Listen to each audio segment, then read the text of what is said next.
La fille est arrivée chez elle. Elle a découvert que de son ours en peluche sortaient 2 doigts humains. Elle s'est forcée à rester calme. Elle a agi comme si elle n'avait rien vu. Elle faisait semblant de jouer avec son téléphone portable tout en demandant de l'aide à la police. Mais les officiers lui ont dit qu'il mettrait au moins 30 minutes pour arriver. La fille a dû gagner du temps de force. Pendant qu'elle servait un peu de jus, la voix d'un homme est sortie de l'ours en peluche. Il a dit qu'il avait déjà mis des somnifères dans le jus. Cela l'a terrifié, car cela montrait qu'il l'avait déjà surveillée auparavant. Je savais qu'elle était sourde, mais je ne savais pas qu'elle portait un appareil auditif. Cela l'a terrifiée. Ses mains ne cessèrent de trembler, mais la panique la trahirait. Pour ne pas éveiller de soupçons, elle but un demi-verre de jus d'orange. L'effet de la drogue fut très rapide. Elle marcha difficilement jusqu'à la salle de bain et vomit tout ce qu'elle avait pris, mais le corps avait déjà absorbé une partie de la substance. Elle sortit de la salle de bain en faisant semblant que rien ne s'était passé. Elle fit semblant d'ouvrir un paquet de messagerie.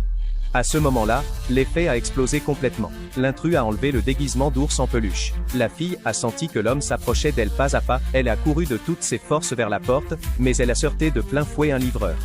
L'intrus se cacha rapidement. Le livreur vit qu'elle était épuisée, il l'aida à rentrer à nouveau dans la maison. La fille voulut demander de l'aide, mais la drogue l'empêchait de parler. Le livreur ne remarqua rien d'étrange et s'en alla. Il emporta le dernier espoir de la fille.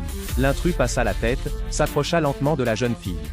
Elle savait qu'elle devait rester éveillée. Dans son désespoir, elle attrapa un couteau à Fritz du sol. Elle utilisa la douleur pour retrouver ses esprits.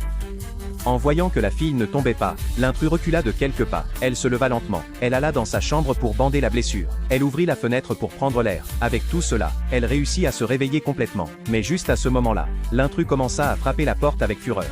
Il savait déjà qu'elle faisait semblant. La fille s'arracha les draps du lit, fit une corde improvisée, l'attacha fermement au pied de la table. Soudain, les coups s'arrêtèrent. Elle s'approcha de la porte avec hésitation. Le bois se brisa, laissant un trou. Elle courut vers la fenêtre.